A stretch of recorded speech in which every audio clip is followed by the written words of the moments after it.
ప్రార్థన చేసి యొక్క కార్యక్రమాన్ని మనం ప్రారంభించుకుందాం. మన మధ్యలో ఉన్న సహోదరులు నవీన్ గారి యొక్క ప్రారంభ ప్రార్థనతో ఈ యొక్క కార్యక్రమాన్ని మనం ప్రారంభించుకుందాం. సహోదరులు ప్రార్థన చేయవలసిందిగా మనం చేస్తున్నాం. ప్రార్థించుకుందాము.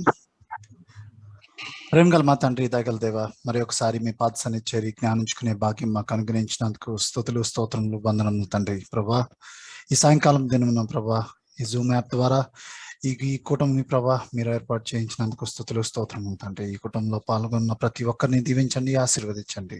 వారిని, వారి కుటుంబ సభ్యుల్ని కాచి కాపాడండి, సురక్షితంగా ఉంచండి. ఈ బైబిల్ స్టడీ ద్వారా ప్రభా పరిశుద్ధ వాక్యం మేము ధ్యానించుకుని అర్థం చేసుకుని ప్రభా మిమ్మల్ని సరైన రీతిలో మిమ్మల్ని స్తుతిస్తూ, కీర్తిస్తూ నిజమైన క్రైస్తవుల్లా జీవించే భాగ్యం మాకు అనుగ్రహించమని వేడుకుంటున్నాం తండ్రి. ప్రభా ఈ వాక్యము మరింతమందికి ప్రభా చేరువయ్యి అందరూ నిజమైన క్రైస్తవుల్లా ప్రభా ఒక నిజమైన సంఘంలా ప్రభా మీ యొక్క సంఘంలాగా మేము కలిసి జీవించే భాగ్యం మాకు అనుగ్రహించమని కోరుకుంటూ ప్రభా నిన్ను మా ప్రభు అయిన యేసుక్రీస్తు ద్వారా వినయంతో వేడుకుంటున్నాం తండ్రి. ఆమెన్. వందనాలండి. నవీన్ గారికి ప్రత్యేకమైన వందనాలు. ఈదిన పాఠంలోనికి మనం కొనసాగుదాం. క్రీస్తునందు ప్రియ సహోదరులకు మరొకసారి మన ప్రభువును రక్షకుడైన యేసుక్రీస్తు వారి పరిశుద్ధమైనటువంటి నామం బట్టి మీ అందరికీ వందనాలు చెల్లించుకుంటూ ఉన్నాను. సహోదరులారా, ప్రభు మహాకృపను బట్టి, ఆయన ఘనమైన నామమును బట్టి, దేవుడు మీకు ఇచ్చినటువంటి యొక్క ఆసక్తిని బట్టి మనమందరం కలిసి నా ద్వారా మీరు, మీ ద్వారా నేను సత్యాన్ని తెలుసుకోవడానికి, ఈ బైబిల్లో దేవుడు మనకి ఏమి బోధించాడు, ఏం తెలియచేశాడు అనే విషయాన్ని మనం క్షుణ్ణంగా పరిశీలిస్తూ ఈ యొక్క బైబిల్ స్టడీని కొనసాగించట్లో దేవుని యొక్క మహాకృపను బట్టి, మీ యొక్క ఆసక్తిని బట్టి, మీ ప్రార్థనలను బట్టి ప్రభువును స్తుతిస్తున్నాను, మహిమపరుస్తున్నాను. సహోదరులకు మరొకసారి జ్ఞాపకం చేసేది ఏంటంటే, ఈ పాఠములు తిరిగి బోధించడానికి ఉపయోగకరమైనవి. అలాగని ఈ యొక్క పాఠములు ఇప్పటికే కాకుండా భవిష్యత్తులో కూడా అనేక మంది సహోదరులకు, సహోదరులకు, దైవజనులకు బైబిల్ను బోధించాలి అని ఆసక్తి కలిగిన వారందరి కొరకు ప్రయాసతోనూ దేవుని కృపతోనూ తయారు చేయడం జరుగుతూ ఉంది. కాబట్టి ఇట్టి బిబ్లికల్ నోట్స్ ను అందరూ చదవాలని, నేర్చుకోవాలని, తిరిగి బోధించాలని మా యొక్క ప్రార్థన అయి ఉన్నది. సహోదరులారా, మనం గత పాఠంలో ఆదికాండము 9, 10, 11 అధ్యాయాలను ధ్యానించి ఉన్నాము, స్టడీ చేసి ఉన్నాము. అక్కడ కొన్ని మేజర్ విషయాలను కూడా తెలుసుకోవడం జరిగింది. ఆదికాండము 11వ అధ్యాయంలో, 10వ అధ్యాయంలో మనం గమనించిన విషయాలు బాబేలు గోపురం గురించి తెలుసుకోవటం జరిగింది. దాని ద్వారా మనము దేవుని యొక్క చిత్తాన్ని తెలుసుకోకుండా మన సొంత పేరు కొరకు మనం వెళ్ళినట్లయితే అది కేవలము నిష్ప్రయోజనముగా మాత్రమే మిగులుతుందని గ్రహించి ఉన్నాము. అలాగనే ఆదికాండం 11వ అధ్యాయం చివరి వచనాలలో మనము అబ్రహాము యొక్క వంశావళి, ఆయన ముందు వారి యొక్క తండ్రి గారి గురించి, వారి తండ్రి యొక్క వంశావళి గురించి నేర్చుకోవటం జరిగింది. సో దాన్ని మరొకసారి నేను చదివి ఈ దిన పాఠాన్ని ప్రారంభిస్తాను. తెరహు ఆదికాండము 11వ అధ్యాయము 26వ వచనం దగ్గర నుంచి కొన్ని మాటలను చదువుతున్నాను. జాగ్రత్తగా మీ యొక్క బైబిల్ని తీసి నన్ను ఫాలో అవ్వాల్సిందిగా మీకు మనవి చేస్తూ ఉన్నాను. ఆదికాండము 11వ అధ్యాయము 26వ వచనంలో, తెరహు 70 ఏండ్లు బ్రతికి అబ్రహామును, నాహోరును, హారానును కనెను. అనగా తెరహుకు 3 కుమారులు. ఆ 3 కుమారులు పేర్లు అబ్రహాము, నాహోరు, హారాను. అలాగే 27వ వచనంలో తెరహు వంశవళి ఇది. తెరహు అబ్రహామును, నాహోరును, హారానును కనెను. హారాను లోతును కనెను. హారాను తాను పుట్టిన దేశమందలి కల్దీయుల ఊరను పట్టణములో తన తండ్రి అయిన తెరహు కంటే ముందుగా మృతి పొందెను. కాబట్టి హారాను చనిపోయాడు. తన తండ్రి అయినటువంటి తండ్రి దేశము లేదంటే తండ్రి నివసించిన దేశము కల్దీల దేశము, దానికి ఊరు అనే పేరు కూడా ఉన్నది. ఆ పట్టణంలో హారాను చనిపోయాడు. హారాను కుమారుడు లోతు. సో ఈ విషయాలను మనం గమనిస్తా ఉన్నాము. 28వ వచనంలో హారాను తాను పుట్టిన దేశమందలి కల్దీల ఊరన పట్టణంలో తన తండ్రి అయిన తెరహు కంటే ముందుగా మృతి పొందెను. అబ్రహామును నాహోరును వివాహం చేసుకొనిరి. అబ్రహాము భార్య పేరు శారాయి, నాహోరు భార్య పేరు మిల్కా. ఆమె మిల్కాకును ఇస్సాకును తండ్రి అయిన హారాను కుమార్తె. తర్వాత శారాయి గొడ్రాలయుండెను, ఆమెకు సంతానము లేదు. తెరహు తన కుమారుడగు 31వ వచనం చూడండి. తెరహు తన కుమారుడగు అబ్రహామును తన కుమారుని కుమారుడు అనగా హారాను కుమారుడగు లోతును తన కుమారుడగు భార్యయు అబ్రహాము భార్య అయిన శారా అను తన కోడలిని తీసుకొని కనానునకు వెళ్ళుటకు కల్దీల ఊరన పట్టణంలో నుండి వారితో కూడా బయలుదేరి హారాను మటుకు వచ్చి అక్కడ నివసించిరి. తెరాహు బ్రతికిన దినములు 205 ఏండ్లు. తెరాహు హారానులో మృతి పొందెను. ఈ విషయాన్ని మనం పరిశీలించినప్పుడు వీరు అబ్రహాము దేవుని యొక్క పిలుపును పొందిన తర్వాత వీరు బయలుదేరి దేవుడు చూయించబోయే దేశానికి వారు ప్రయాణమై వెళ్తున్నట్లుగా మనం గమనిస్తా ఉన్నాము. ఈ ప్రయాణ మార్గంలో ఇక్కడ ఒక పట్టణాన్ని మనం గమనిస్తా ఉన్నాము. ఈ పట్టణంలో వారు కొన్నేండ్లు అక్కడ కాపురం ఉండినట్లుగా కూడా మనం గమనిస్తా ఉన్నాము. ఈ కాపురం ఉన్న తర్వాత మరలా ఆయన దేవుని యొక్క పిలుపును అందుకొని మరలా ప్రయాణమై వెళ్తాడు. ఈ వచనాలన్నీ కూడా మనం 1 by 1 స్టడీ చేయడానికి ప్రయత్నం చేద్దాం. కాబట్టి సహోదరులారా, ఈరోజు మనం నేర్చుకోబోయే అంశం ఏంటంటే, దీనికంటే ముందు ఉన్నదంతా కూడా మనము బిగినింగ్ ఆఫ్ మ్యాన్ కైండ్, మానవ జాతి యొక్క ఆవిర్భావము, వారి యొక్క యాక్ట్స్ గురించి స్టడీ చేసాం, వారి పనుల గురించి నేర్చుకున్నాము. Roman number 2 the life of Abraham యొక్క జీవితం గురించి మనము ఆదికాండము 12వ అధ్యాయము 1వ వచనం నుండి 25వ అధ్యాయము 18వ వచనం వరకు మనం గమనించగలుగుతాము.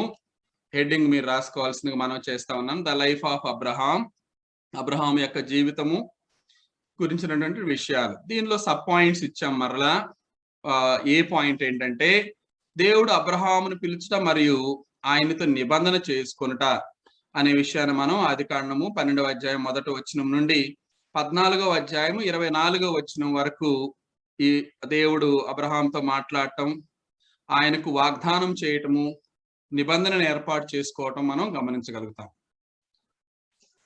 తర్వాత బి పాయింట్, నిబంధనను స్థిరపరచుట, renewal and confirmation of the covenant. 15వ అధ్యాయము 1వ వచనం నుండి 17వ అధ్యాయము 24వ వచనం వరకు గమనిస్తా ఉన్నాము. మీరందరూ కూడా మీ బైబిల్లో కూడా చూడొచ్చు, ఆఫ్లైన్ లో వినేవాళ్ళు కూడా. 3వ point, deliverance of Lot from Sodom నుండి లోతును బయటకు రప్పించుట. ఇవన్నీ కూడా మనం స్టడీ చేస్తాం కమింగ్ క్లాసెస్ లో. 18వ అధ్యాయం 1వ వచనం నుండి 19వ అధ్యాయం 38వ వచనం వరకు లోతును బయటకు రప్పించే విషయాన్ని మనం గమనించగలుగుతాం. డి పాయింట్, అబ్రహాము మరియు అబిమెలెకు మధ్య జరిగినటువంటి సంఘటనలు లేదా విషయాల గురించి మనం 20వ అధ్యాయం 1 నుంచి 18 వచనాలలో మనం గమనించగలుగుతాం. ఈ పాయింట్, వాగ్దాన పుత్రుడైన ఇస్సాకు జన్మించడం మరియు ఆయన వివాహం గురించి 21వ అధ్యాయం 1వ వచనం నుండి 24వ అధ్యాయము 67వ వచనం వరకు గమనిస్తాము. తర్వాత ఎఫ్ పాయింట్, అబ్రహాం యొక్క సంతానము, ద పోస్టరిటీ ఆఫ్ అబ్రహాం చూస్తాము.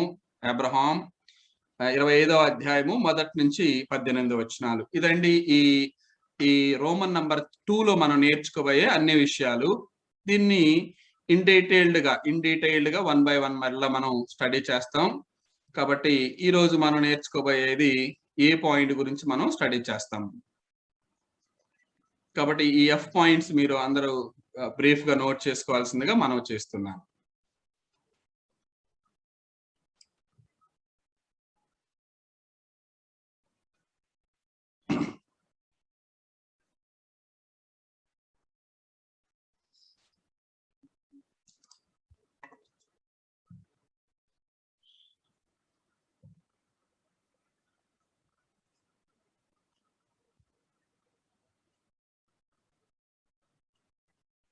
సహోదరులు నోట్ చేసుకున్నారని అనుకుంటున్నాను నేను.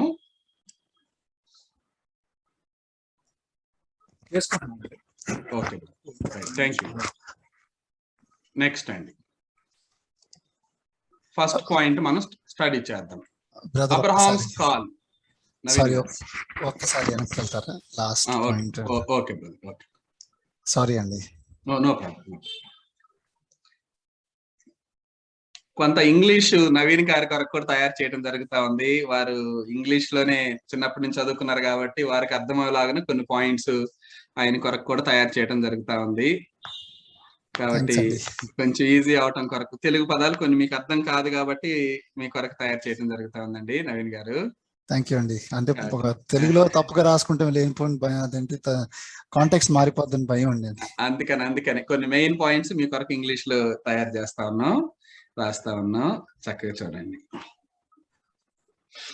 ఫస్ట్ సైడ్ హెడ్డింగ్ రాసుకోండి సహోదరులారా. దేవుడు అబ్రహామును పిలుచుట మరియు ఆయనతో నిబంధన ఏర్పాటు చేసుకోవడం. ఆదికాండం 12వ అధ్యాయము 1వ వచనం నుండి 14వ అధ్యాయం 24వ వచనం వరకు ఉన్న విషయాలను చూద్దాం.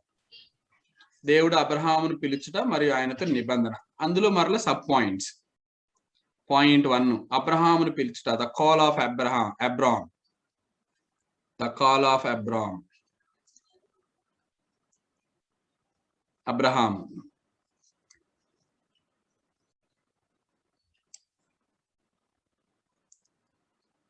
12వ అధ్యాయము 1 నుంచి 9 వచనాలు మనం ఈరోజు స్టడీ చేయడానికి ప్రయత్నం చేద్దాం. ఆదికాండము 12వ అధ్యాయము మొదటి 9 వచనాలను మన మధ్యలో ఉన్న సహోదరులు దైవజనులు ఆంజనేయులు గారు స్పష్టంగా చదువుతారు కాబట్టి వారిని చదవవలసిందిగా మనం చేస్తున్నాను ఈ పారాగ్రాఫ్ అంతా కూడా. ఓకే బ్రదర్, చదవండి. కొంచెం స్లోగా అందరికి అర్థమయ్యేటట్టు చదివేసేయండి ఒకేసారి. ఎక్స్ప్లెనేషన్ అంతా మనకు తెలుసు కాబట్టి మనం నెక్స్ట్ పాయింట్కి వెళ్ళచ్చు. యెహోవా, నీవు లేచి నీ దేశము నుండి, నీ బంధువుల యొద్ద నుండి, నీ తండ్రి ఇంటి నుండి బయలుదేరి నేను నీకు చూపించు దేశములకు ఎల్లుము. నిన్ను గొప్ప జనముగా చేసి నిన్ను ఆశీర్వదించి నీ నామమును గొప్ప చేయుదును. నీవు ఆశీర్వాదముగా నుండువు. నిన్ను ఆశీర్వదించు వారిని ఆశీర్వదించదనను, నిన్ను దూషించు వారిని శపించదను. భూమి యొక్క సమస్త వంశములు నీ యందు ఆశీర్వదించబడునని అబ్రాముతో అనగా, యెహోవా అతనితో చెప్పిన ప్రకారము అబ్రాము వెళ్ళెను. లోతు అతనితో కూడా వెళ్ళెను. అబ్రాము హారాము నుండి బయలుదేరినప్పుడు 75 ఏండ్ల ఈడుగలవాడు. అబ్రాము తన భార్య అయిన శారాయిని, తన సహోదరుని కుమారుడైన లోతును, హారానులో తానును వారును ఆర్జించిన యావదాస్తిని, వారు సంపాదించిన సమస్తమైన వారిని తీసుకొని కనాను దేశమునకు ఎల్లుటకు బయలుదేరి కనాను దేశమునకు వచ్చిరి. అప్పుడు అబ్రాము శెకెమునందలి యొక్క స్థలము దాకా ఆ దేశ సంచారము చేసి మోరే దగ్గరున్న సింధూర వృక్షమునొద్దకు చేరెను. అప్పుడు కనానీయులు ఆ దేశములో నివసించిరి. యెహోవా అబ్రామునకు ప్రత్యక్షమై, నీ సంతానమునకు ఈ దేశ నిత్యదని చెప్పగా, అతడు తనకు ప్రత్యక్షమైన యెహోవాకు ఒక బలిపీఠమును కట్టెను. అక్కడ నుండి అతడు బయలుదేరి బేతేలుకు తూర్పునున్న కొండకు చేరి, పడమట్నున్న బేతేలుకును తూర్పునున్న హాయికిని మధ్యను గుడారం వేసి అక్కడ యెహోవాకు బలిపీఠము కట్టి యెహోవా నామమున ప్రార్థన చేసెను. అబ్రాము ఇంకా ప్రయాణం చేసు దక్షిణ దిక్కుకు వెళ్ళెను. థ్యాంక్ యూ అండి. సో ఈ పారాగ్రాఫ్ అంతా ఈరోజు మనం క్షుణ్ణంగా స్టడీ చేయబోతున్నాం అండి. దేవుడు చేసినటువంటి వాగ్దానాలు, తర్వాత అవి ఎలా నెరవేరబడినవి అనే విషయాన్ని గురించి మనం క్షుణ్ణంగా పరిశీలిస్తాము. ఇక్కడ మనం నేర్చుకుంటున్నప్పుడు మనకు ఎలా కనిపిస్తుంది అంటే, అబ్రహాము లేదా అబ్రాము అక్కడ మనకి హారాను నుండి బయలుదేరుతున్నట్లుగా కనిపిస్తుంది. వాస్తవానికి ఈ యొక్క పిలుపును అబ్రహాము ఆయన ఊరైనటువంటి ఊరు అనే పట్టణంలో ఉన్నప్పుడే ఆయన పిలుపునందుకున్నట్లు దక్షిణ మెసొపొతేమియాలోని వారి పట్టణము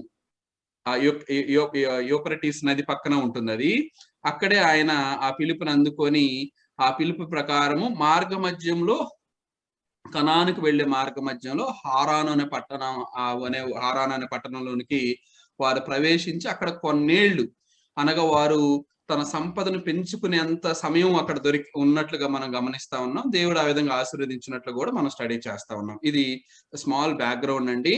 దీనికి మనము ఈయన ఎక్కడి నుంచి బయలుదేరాడు అనేది తెలుసుకోవడం కొరకు అపోస్తుల కార్యములు కూడా మనం ఒకసారి స్టడీ చేసినట్లయితే అక్కడ ఇంకా మనకి ఇన్ డీటెయిల్డ్ గా అబ్రహాం ఎక్కడి నుంచి బయలుదేరారు అనే విషయాన్ని మనం చూడగలుగుతాం.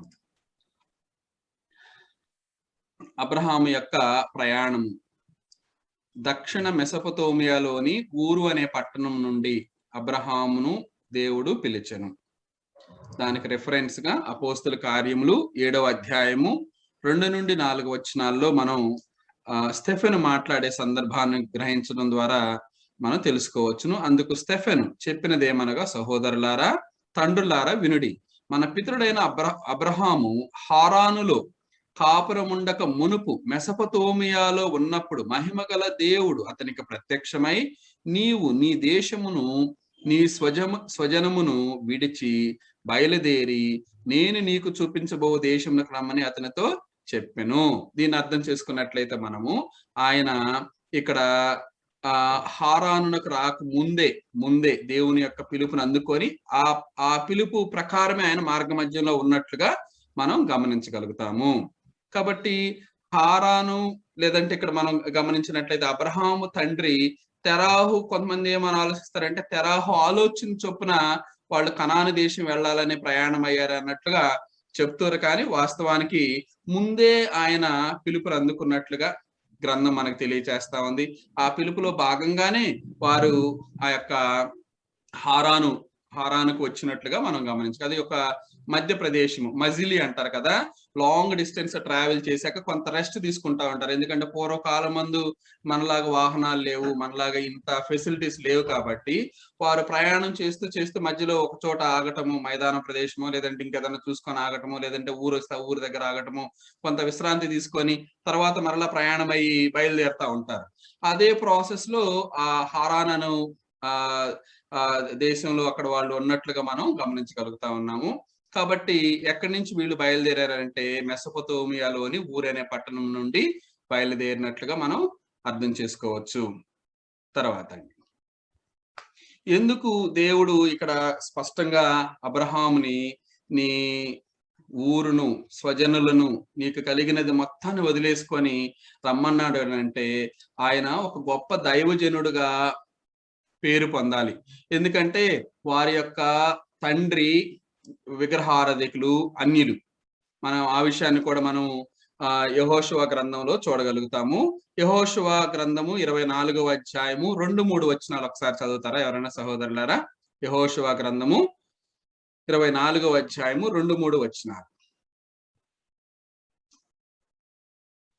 24వ అధ్యాయము 2-3 వచనాలు యెహోషువ గ్రంథం.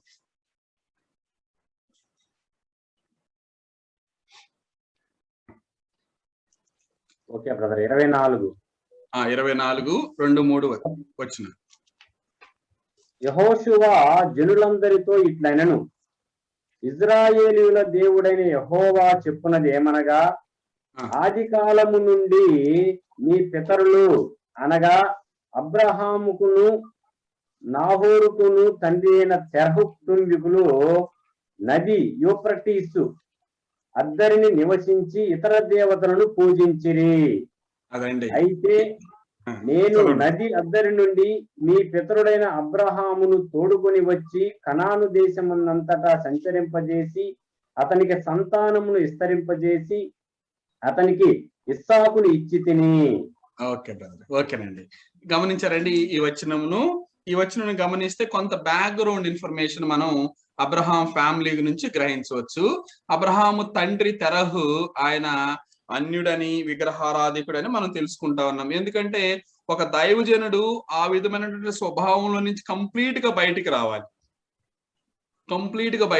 స్వజనులను విడవాలి, విగ్రహారాధనను విడవాలి, వారి యొక్క ముందున్నటువంటి యొక్క జీవితాన్ని పూర్తిగా వారు వదిలేసుకొని క్రొత్తగా దేవుని యొక్క నడవడిలోకి, దేవుని యొక్క నడిపింపులోనికి రావాల్సింది ఉంది అనే విషయాన్ని కొరకు ఆయన వారందరినీ కూడా వదిలి బయటికి రమ్మన్నట్లుగా మనం గమనిస్తా ఉన్నాం. అందుకనే అబ్రహాము దైవజనుడని గుర్తింపు పొందినట్లు సొంత బంధువులను విడిచిపెట్టమని దేవుడు ఇచ్చిన ఆజ్ఞ యొక్క అర్థము. కుటుంబ ఒత్తిడి లేకుండా, ఇబ్బంది లేకుండా దేవుని ప్రణాళిక అబ్రహాము విషయంలో నెరవేరాలనంటే విధేయత కూడిన విశ్వాసంతో ఆయన నడవాలి. కాబట్టి అబ్రహాము విధేయత కూడిన విశ్వాసంలో నడవాలి. కాబట్టి దేవుడు వీటన్నిటిని కూడా వారి బంధువుల్ని, స్వదేశాన్ని, స్వజనులను విడిచిపెట్టి రమ్మని చెప్తున్నట్లుగా మనం గమనించగలుగుతాము. చూడండి, తర్వాత ముందు తెలుసా అండి అబ్రహాం గారికి ఎక్కడ దేవుడు తీసుకెళ్తున్నాడో తెలుసా? చెప్పాడా నిన్ను ఎక్కడ తీసుకెళ్తున్నాను అనే విషయం? విడిచి రమ్మన్నాడు, అంతేనా? కాబట్టి ఎక్కడికి వెళ్ళాలో కూడా తెలియకుండానే ఆయన బయలుదేరాడు. ఎక్కడికి వెళ్ళను ఎరుగకయే బయలుదేరాడు. ఒకసారి ఆలోచన చేయండి, ఎక్కడికి వెళ్ళాలో గమ్యం లేదు, అయినా ఆయన కేవలం విశ్వాసము ద్వారా, కేవలం విశ్వసించడం ద్వారా, నేడు మన క్రైస్తవ జీవితం కూడా అట్లానే మొదలవుతుంది. పరలోకం ఎట్లా ఉంటుందో మనకు తెలియదు, కానీ మన అంతిమ విశ్వాసము లేదంటే మనం అంతిమ యాత్ర నేను పరలోకంలో దేవునితో కలిసి జీవించాలి అనే బలమైన విశ్వాసంతో మనం అందరం కూడా క్రైస్తవులుగా మారాము. ఆ విధమైనటువంటి నిరీక్షణ కలిగి, విశ్వాసము కలిగి, దేవుని ఎడల భయభక్తులు కలిగి ఈనాడు మనం నడుచుకుంటూ ఉన్నాం. అప్పుడు అబ్రహాం గారు కూడా ఎక్కడికి వెళ్ళాలో తెలియకుండానే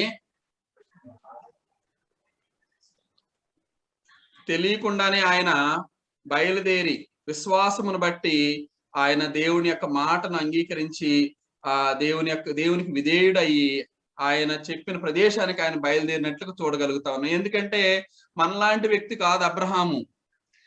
మనమైతే రమ్మంటే వస్తాం, ఎందుకంటే మనకేమీ లేదు కాబట్టి. ఆయన అట్లా వచ్చడానికి వీలు లేదు. వాస్తవంగా ఆయన మంచి సంపన్నుడు, ఆస్తిపరుడు కూడా, పేదవాడు కాదు ఆయన. అబ్రహాం అవన్నీ వదులుకొని రావటం అంటే ఒక రకంగా మనం ఆలోచించినట్లయితే గొప్ప విషయం. ఏ మాత్రం వెనకాడకుండా అబ్రహాము వెంటనే దేవునికి విధేయతతో కూడిన విశ్వాసాన్ని ప్రదర్శించాడు. విధేయతతో కూడిన విశ్వాసాన్ని ఆయన దేవుని కొరకు వినియోగించాడు అక్కడ. తద్వారానే ఆయన నా స్నేహితుడనే పేరును పొందగలిగినాడు. కాబట్టి నేడున్న క్రైస్తవులమైన మనము కూడా దేవుని పిలుపు అందుకున్న వెంటనే మన విశ్వాసము పరలోకం సంబంధమైనది కాబట్టి, మనం ఎన్నడూ చూడకపోయినా కాబట్టి దేవుని యొక్క మాటకు లోబడి ఆయనకు విధేయత చూపిస్తూ ఆయన చెప్పిన మార్గంలో నడిచిన ఎడల మనం కూడా దేవుడు అబ్రహాముకు ప్రామిస్ చేసినట్టు కనాను దేశాన్ని ఇస్తానన్నట్లుగా మనకు పరలోకాన్ని ఇస్తానన్నాడు. కాబట్టి మనం కూడా ఆ పరలోక యాత్రకు దేవుని పిలుపు ద్వారా బయలుదేరి ఉన్నాము. కాబట్టి మన విశ్వాసాన్ని మనం కొనసాగించుకుందాం. హెబ్రీ 11:8 ఒకసారి చదువుదాం, చూడండి. హెబ్రీ 11 మీరు అందరికి బాగా కంఠస్థమైంది. ఇదేంటంటే హెబ్రీ పత్రికలో గొప్ప డెఫినేషన్ ఉంటుంది విశ్వాసానికి, ఫెయిత్ కి. ఫెయిత్ అంటే ఏంటి అని చెప్పడానికి గొప్ప డెఫినేషన్ ఉంటుంది. నాకైతే ఈ వచనం మొదటి నుంచి చాలా ఇష్టమైన వచనం అనమాట. విశ్వాసం అనున్నది 11వ అధ్యాయం 1వ వచనం చూడండి ఒకసారి. విశ్వాసం అనున్నది నిరీక్షింపబడి వాటి యొక్క నిజ స్వరూపమును, అదృశ్యమైనవి ఉన్నవనుటకు రుజువునై ఉన్నది.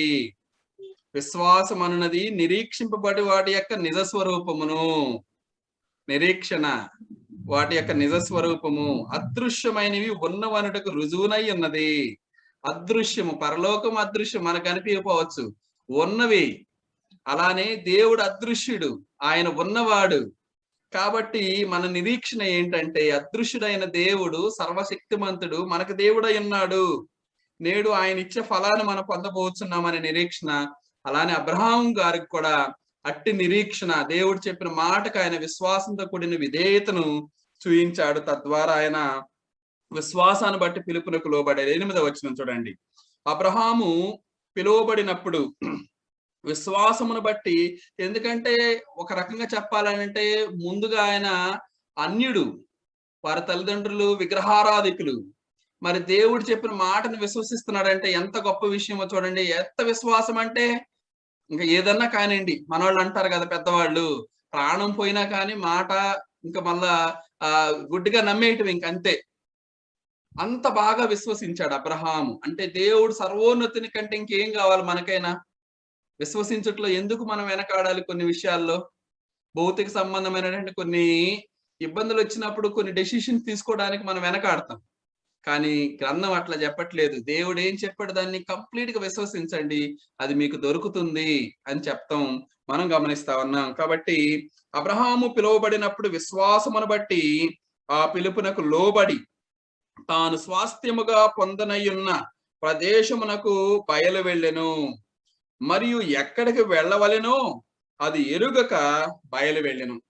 ఎక్కడికి వెళ్ళాలో, ఆ ప్రాంతం ఎలా ఉంటుందో, నేను అక్కడ ఫిట్ అవుతానో లేదో, సూటబుల్లో లేదో, ఇవన్నీ తెలియకుండానే దేవుని యొక్క మాటకు విధేయత చూపించి ఆయన బయలుదేరినట్లుగా మనం చూస్తా ఉన్నాం.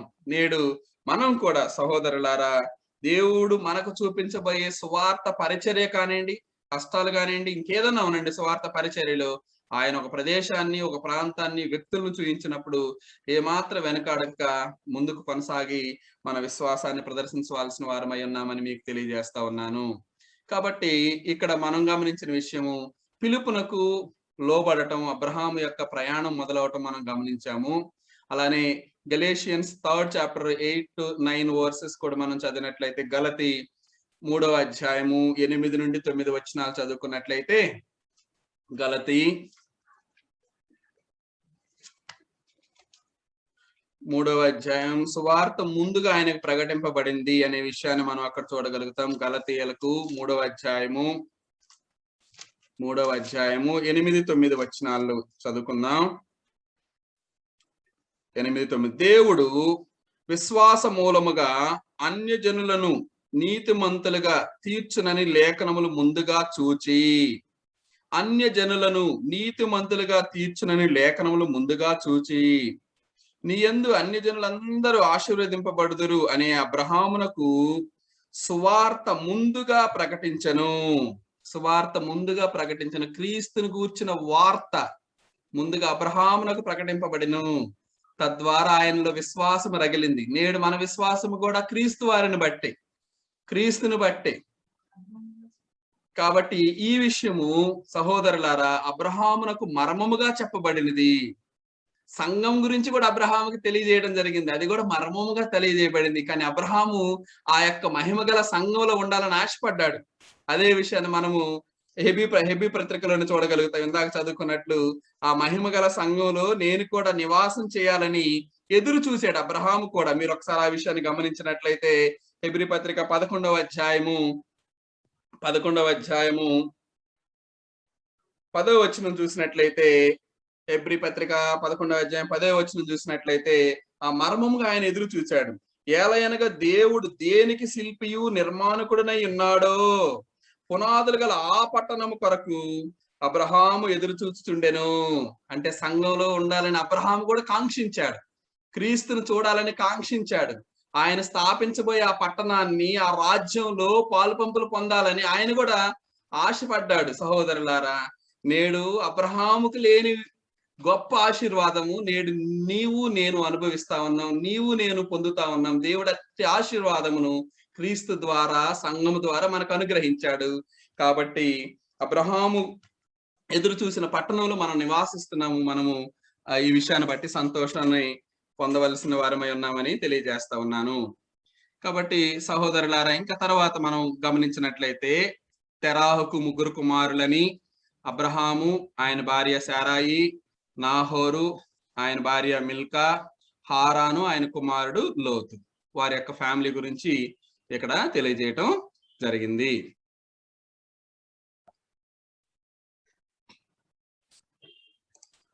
సహోదరులారా, మరొకసారి ప్రభు యొక్క నామమును బట్టి మీకు వందనాలు తెలియజేస్తా ఉన్నాను. దేవుడు అబ్రహాముకు చేసినటువంటి 7 వాగ్దానాల గురించి మనము తెలుసుకోవడానికి ప్రయత్నం చేద్దాము. దేవుడు అబ్రహాముకు ఆదికాండము 12వ అధ్యాయము 2-3 వచనాల్లో దేవుడు చెప్పినటువంటి ఆ యొక్క వాగ్దానాలను ఒకసారి పరిశీలన చేసినట్లయితే అక్కడ మనం 7 వాగ్దానాలను కనుగొనగలుగుతాము. 7 వాగ్దానాలను చూస్తాము. మొదటిది, నిన్ను గొప్ప జనముగా చేస్తానని వాగ్దానం చేశాడు. రెండవది, నిన్ను ఆశీర్వదించి. మూడవది, నీ నామమును గొప్ప చేయుదును. 4వది, నీవు ఆశీర్వాదముగా నుందువు. 5వది, నిన్ను ఆశీర్వదించు వారిని ఆశీర్వదించెదను. 6వది, నిన్ను దూషించు వారిని శపించెదను. 7వది, భూమి యొక్క సమస్త వంశములు నీయందు ఆశీర్వదింపబడును. మీరందరూ రాసుకుంటున్నారని అనుకుంటున్నాను. మొదటి point, I will make you a great nation. మిమ్మల్ని నేను ఒక గొప్ప జనాంగముగా చేస్తానని దేవుడు అబ్రహాముకు ప్రామిస్ చేయటము, ఆయన సంతానములకు ప్రామిస్ చేయటం చూస్తా ఉన్నాము. రెండవ point, I will bless you, నిన్ను ఆశీర్వదిస్తానన్నాడు. అంటే ఆయనను ఆశీర్వదించి అభివృద్ధి పరిచి ఆ అభివృద్ధిని తన కుమారులకు పంచడం కూడా మనం చూస్తాము. థర్డ్ పాయింట్ లో, and make you your name great, నీ నామమును గొప్ప చేయుదును. దేవుడే గొప్ప చేస్తానని తెలియజేస్తా ఉన్న విషయాన్ని మనం చూస్తాం. నీ నామమును గొప్ప చేయుదుననే విషయాన్ని తెలియజేస్తా ఉన్నారు. ఈ విషయాన్ని మనం క్షుణ్ణంగా పరిశీలించినట్లయితే ఈ యొక్క లెసన్ కంటే ముందు లెసన్ లో మనం నేర్చుకున్నాము, బాబేలు గోపురం గురించి నేర్చుకున్నాం.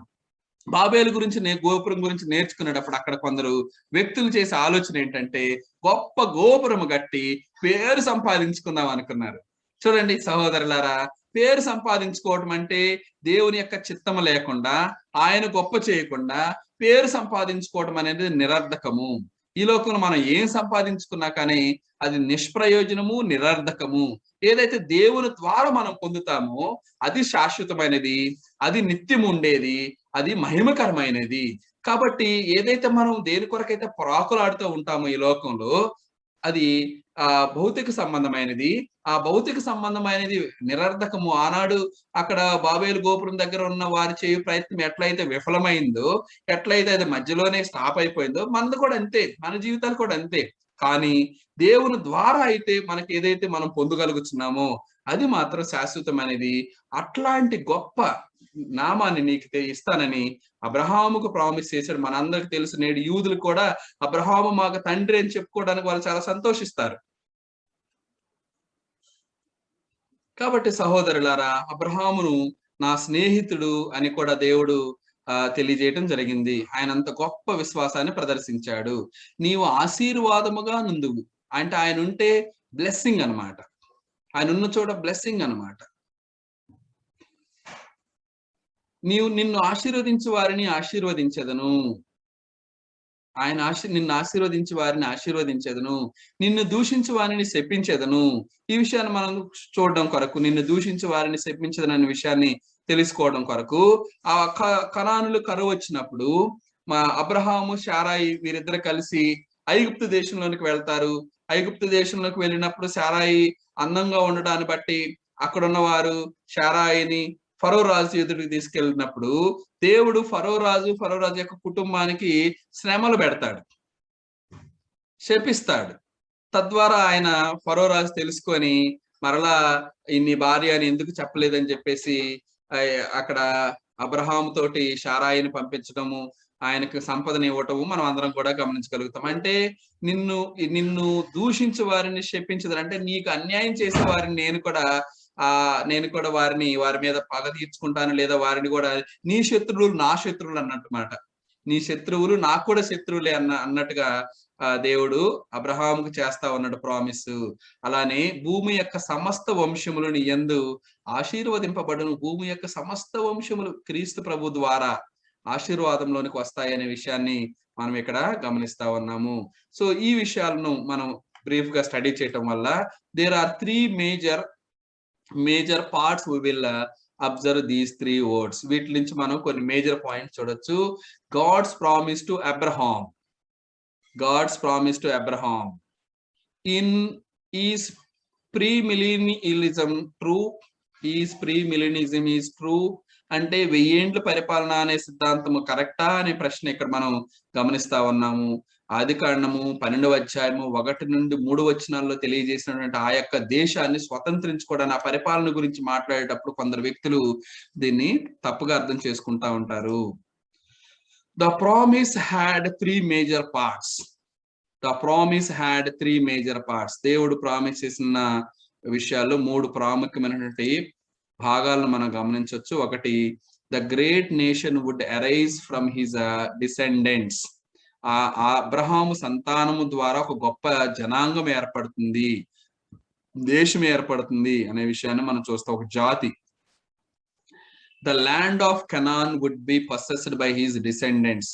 కనాను దేశాన్ని అబ్రహాము యొక్క సంతతి వారు స్వతంత్రించుకుంటారు. కనాను దేశాన్ని అబ్రహాము యొక్క సంతతి వారు స్వతంత్రించుకుంటారు. అబ్రహాము యొక్క సంతతి వారు అంటే తర్వాత వచ్చేవారు స్వతంత్రించుకుంటారు అనే విషయాన్ని తెలియజేయడం జరిగింది. 3వ point, all the nations would be blessed through his seed.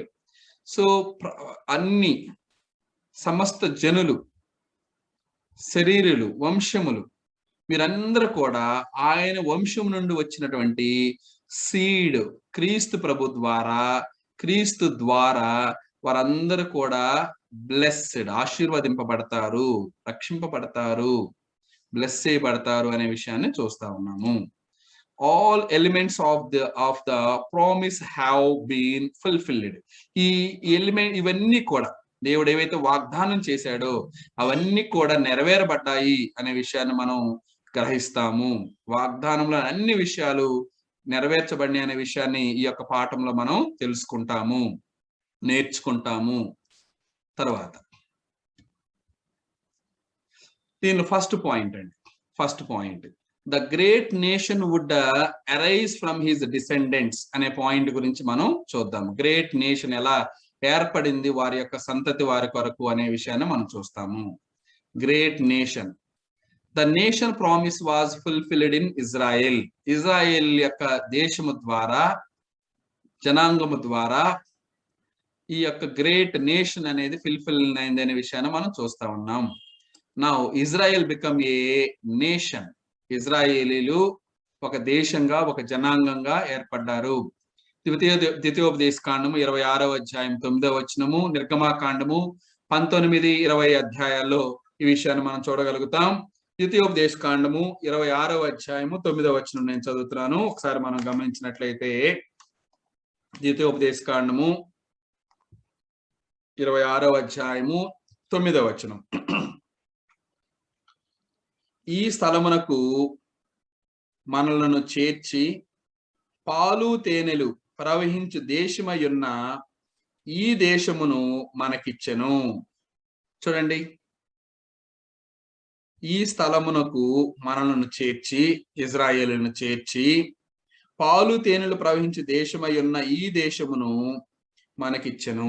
దేవుడు మనకిచ్చాడనే విషయాన్ని వారు తెలియజేస్తా ఉన్నారు. అంటే ఒక రాజ్యం ఏర్పడాలంటే ఏమేమి కావాలి? మొట్టమొదటి రాజ్యం ఏర్పడాలంటే ప్రజలు ఉండాలి. వారు ఉన్నారు. ఎవరంటే ఇశ్రాయేలీలు. తర్వాత భూభాగం ఉండాలి. ఒక రాజ్యం ఏర్పడాలనంటే ఆ భూభాగం ఏంటంటే ఇశ్రాయేలీల దేశము. నేను ఫిజికల్ నేషన్ గురించి మాట్లాడుతా ఉన్నాను. తర్వాత ఒక రాజ్యం ఏర్పడాలని అంటే చట్టం ఉండాలి. అది మోషే ధర్మశాస్త్రం అయి ఉన్నది. మోషే ధర్మశాస్త్రం అనే చట్టము ద్వారా పరిపాలకుడు అనగా దేవుడు ఇశ్రాయేలీలను వారి దేశంలో పరిపాలించారు. మనందరికి తెలుసు, సినాయి కొండ మీద దేవుడు ఆ యొక్క చట్టాన్ని ఇచ్చిన తర్వాత వారిని ఆ చట్టానికి లోబడి జీవించమని ఆయన అధిపతిగా ఉంటూ ఆ యొక్క చట్టాన్ని అమల్లోకి తీసుకొని వచ్చారు. ఆ చట్ట ప్రకారం నడవమని వారికి తెలియజేయటం జరిగింది. ఇంకా సహోదరులారా, మనం గమనించినట్లయితే ఇది ఫిజికల్ నేషన్ గురించి మనం మాట్లాడుతూ చూస్తా ఉన్నాము. However today God's people are a spiritual nation. నేడు దేవుని యొక్క ప్రజలు ఆత్మ సంబంధమైనటువంటి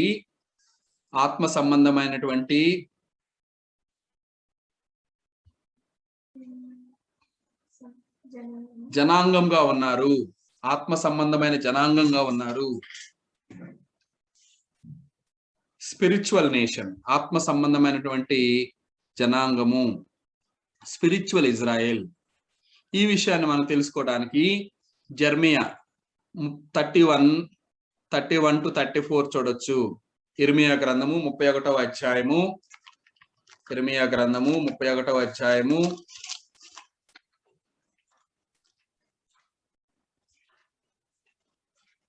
ఇర్మియా గ్రంథము 31వ అధ్యాయము 31 నుంచి 34 వచనాలు.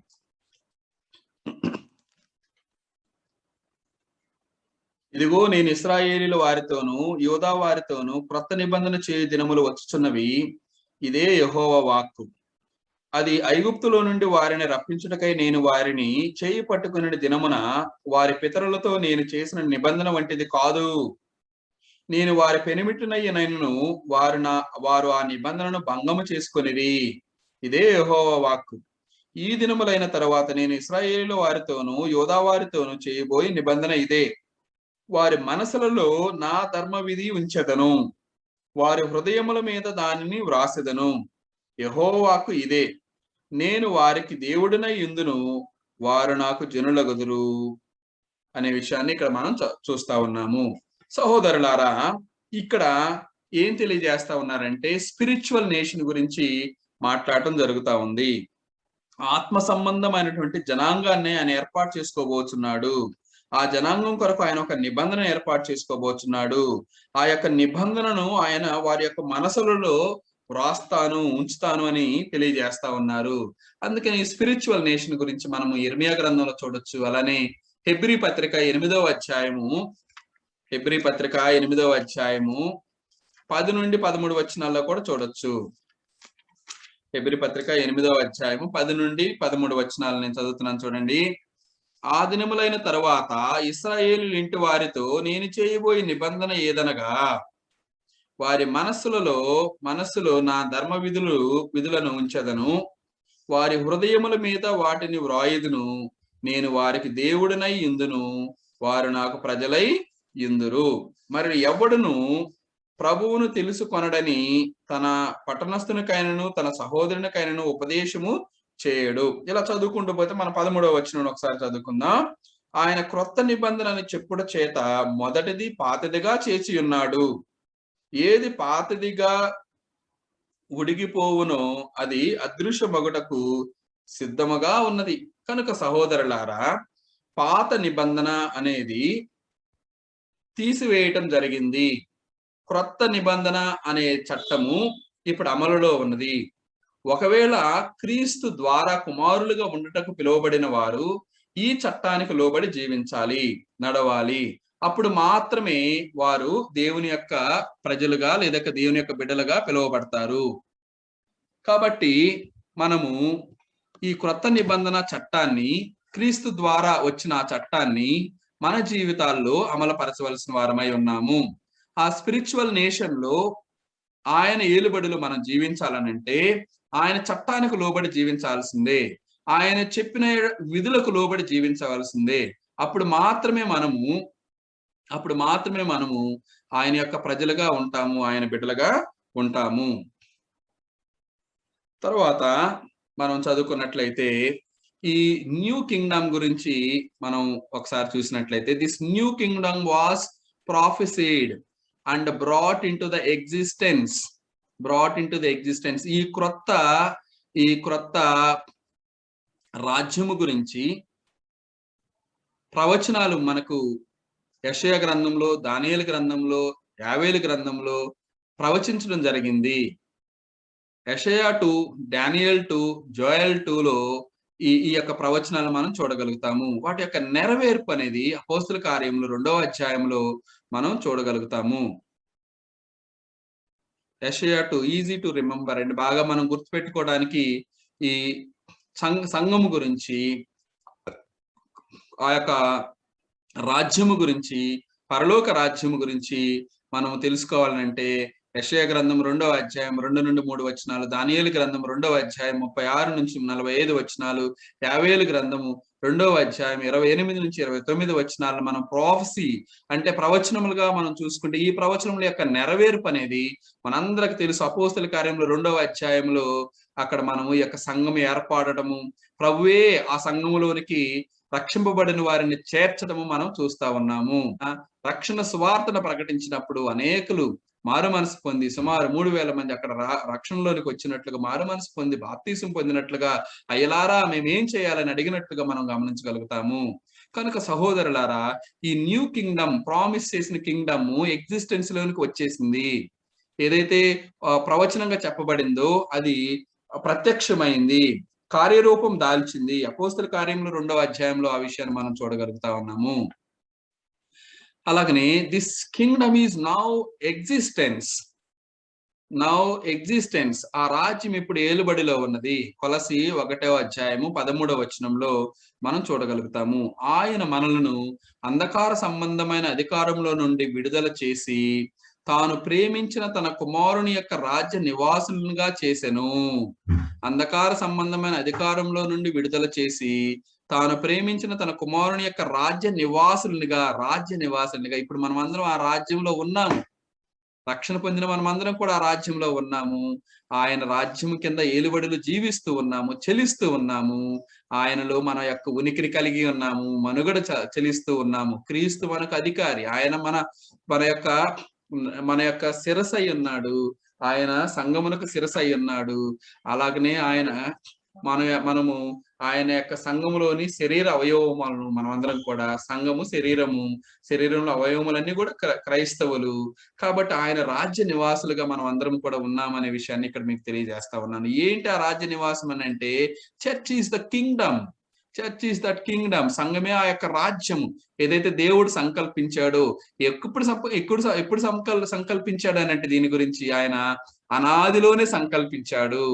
ఈ పౌలు కాలంలోనంటే కాదు, ఎప్పుడు దావీదు కాలంలోనంటే ఇంకా ముందు, అబ్రహాం కాలంలోనంటే ఇంకా ముందు, భూమికి పునాదులు వేసేటప్పుడు అంటే ఇంకా ముందు, దేవుడు తన యొక్క సంఘము గురించి అనాదిలోనే సంకల్పించాడు. ఆదికి ముందే ఆయన అనాదిలోనే సంకల్పించినట్లుగా మనం చూస్తూ ఉన్నాం. క్రీస్తు ద్వారా ఆయన ఒక సంఘాన్ని ఏర్పాటు చేయాలని, ఆ సంఘము ద్వారా నానా విధమైన పరలోక సంబంధమైన జ్ఞానాన్ని అనుగ్రహించాలని, పెంపొందించాలని, క్రీస్తు ప్రభు వారు ద్వారా రక్షణ అనుగ్రహించాలని, ఆయన ద్వారా బ్లెస్సింగ్స్ ఇవ్వాలని, ఆయన ద్వారా ఆశీర్వాదాలు ఇవ్వాలని చెప్పేసి దేవుడు అనాదిలోనే సంకల్పించినట్లుగా మనం చూస్తా ఉన్నాము. ఆ యొక్క రాజ్యమే సంఘము. ఆ రాజ్యంలో ఉండటము, ఆ రాజ్యంలో ఆయన పరిపాలనలో జీవించటం అనేది మనము రాబోయే తరముల్లో క్రీస్తుతో కూడా జీవిస్తామనే సంతోషాన్ని తెలియజేస్తా ఉంది. మరి ఏ సంఘము అదేనంటే, ఆ సంఘమే క్రీస్తు సంఘం. ప్రభువే ఆ సంఘంలోనికి చేరుస్తున్నాడు కదా, ఆయన తన సంఘంలోనికి చేరుస్తాడు. కాబట్టి ఆ కింగ్డమ్ లో, ఆ సంఘములో, ఆ రాజ్యములో మనం ఉన్నట్లయితే మనకు రక్షణ. కాబట్టి ఇక్కడ మనం ఈ పాయింట్స్ అని ఎందుకు స్టడీ చేస్తున్నాం అంటే, కొందరు అనుకుంటున్నట్లు 1000 ఏళ్ల పరిపాలన అనేది క్రొత్త నిబంధనలు ఎక్కడ ప్రవచించలేదు. భౌతిక సంబంధమైన యూదుల రాజ్యం గురించి ఎక్కడ క్రొత్త నిబంధనలు ప్రకటించలేదు, ప్రవచించలేదు. కాబట్టి ఆ విషయాన్ని తెలియజేస్తా ఉన్నారు. కొందరు అంటారు 1000 ఏళ్ల పరిపాలనలో మనం కూడా వెళ్ళి యూదుల రాజ్యం యెరూషలేములో ఉండి అక్కడ క్రీస్తు ప్రభు వారు 1000 ఏళ్ల పరిపాలిస్తాడు, అక్కడ మనం కూడా వెళ్తాము, యుద్ధం చేస్తామని బోధిస్తారు. కానీ అది తప్పైన సిద్ధాంతం అని తెలియజేస్తా ఉన్నాను. ఇక్కడ there is no prophecy of Jewish kingdom in the New Testament. క్రొత్త నిబంధనలో ఎలాంటి భౌతిక సంబంధమైన యూదుల రాజ్యం గురించి ప్రవచించలేదు, బోధించలేదు. కాబట్టి ఆ 1000 ఏళ్ల పరిపాలన అనేది తప్పైన సిద్ధాంతము అని మీకు తెలియజేస్తా ఉన్నాను. కాబట్టి ఇది ఫస్ట్ పాయింట్ అండి. Israel becomes a nation. The nation promise was fulfilled in Israel. ఇది రోమన్ నంబర్ 1. రోమన్ నంబర్ 2 గురించి స్టడీ చేద్దాం. రోమన్ నంబర్ 2 ఏంటి? Roman number 2, the land promised was fulfilled for physical Israel. భౌతిక సంబంధమైనటువంటి ఆ యొక్క ల్యాండ్ ప్రామిస్ అనేది, భౌతిక సంబంధమైనటువంటి ఆ యొక్క భూభాగము ఇజ్రాయేలీల కొరకు దేవుడు ఇవ్వటం జరిగింది. ఎట్లా తెలుసుకోవచ్చు ఈ విషయాన్ని అంటే, ఆ యునైటెడ్ కింగ్డమ్ లో మనందరికి తెలుసు, యునైటెడ్ కింగ్డమ్ లో సౌల్ రాజు, దావీదు రాజు, సొలొమోను రాజు వీరు పరిపాలన చేశారు. రాజ్యము విభాగింపబడక మునుపు వారి యొక్క రాజ్యమునకు సరిహద్దులు ఉన్నాయి, భూభాగం ఉన్నది. ధర్మశాస్త్రం ద్వారా వారు ఏలుబడి చేశారు, వారు ఆ యొక్క రాజ్యాన్ని పరిపాలించారు, వారికి సరిహద్దులు ఉన్నాయి. ల్యాండ్ ప్రామిస్, అబ్రహాముకు చేసినటువంటి ఆ యొక్క ల్యాండ్ ప్రామిస్ ఫుల్ఫిల్ అయింది అనే విషయాన్ని మనం తెలుసుకుంటా ఉన్నాము. దీనిలో A point, King Solomon confirmed the land promise, confirmed the land promise.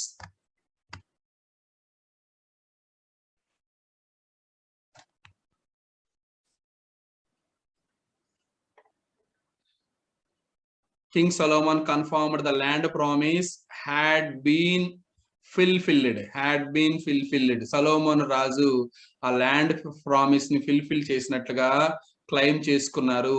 దాన్ని బట్టి మనం తెలుసుకోవచ్చు. ఎట్లాగంటే ఫస్ట్ రాజులు, మొదటి రాజులు 4వ అధ్యాయం 21వ వచనంలో, మొదటి రాజులు 4వ అధ్యాయం 21వ వచనంలో ఇక్కడ సొలొమోను రాజ్యానికి భూభాగం సరిహద్దులు ఉన్నాయి. కాబట్టి వాటిని బట్టి మనము ఆయన ఏలుబడి చేస్తున్నట్లుగా ఆ ప్రామిస్ దేవుడు భూరాజ్యములకు సంబంధించినటువంటి లేదా భూభాగములకు సంబంధించినటువంటి ప్రామిస్ ఫుల్ఫిల్ అయ్యింది అనే విషయాన్ని మనం తెలుసుకుంటాము. 1వ రాజులు 4:21లో నది, ఏ నది అంటే యూఫ్రటీస్ నది మొదలుకొని ఐగుప్తు సరిహద్దు వరకు ఈ మధ్యనున్న రాజ్యములన్నిటి మీదను ఫిలిస్తీన్ల దేశమంతటి మీదను సొలొమోను ప్రభుత్వము చేసెను. అయిపోయింది. దేవుడిచ్చాడు ఆ భూభాగాన్ని, ఆ దేశం అంతటి మీద సొలొమోను ప్రభుత్వం చేసేసాడు. ఆ జనులు పన్ను చెల్లించుచు సొలొమోను బ్రతికిన దినములన్నీ అతనికి సేవ చేయుచు వచ్చిరి. కాబట్టి ఈ ప్రామిస్ ఫుల్ఫిల్ అయింది అనే విషయాన్ని మనం తెలుసుకుంటూ ఉన్నాము. ఎందుకంటే మనందరికి తెలిసి ఇక్కడ ఈ ఇజ్రాయేలీలు దేవుడు ప్రామిస్ చేసిన ల్యాండ్ కి వెళ్ళే ప్రాసెస్ లో లేదా వెళ్ళిన తర్వాత కూడా వాళ్ళు రకరకాలుగా దేవుని యొక్క ఆజ్ఞలను వారు మీరటం మనకు తెలుసు. వారికి దేవుడు ఆ యొక్క భూమిని, పాలు తేనెలు ప్రవహించే ఆ యొక్క భూమిని, ఆ దేశాన్ని వారికి షరతులతో షరతులతో కలిపి ఆయనకి ఇచ్చాడు. షరతులతో కూడి వారికి అనుగ్రహించినట్లుగా చూడాలి మనం.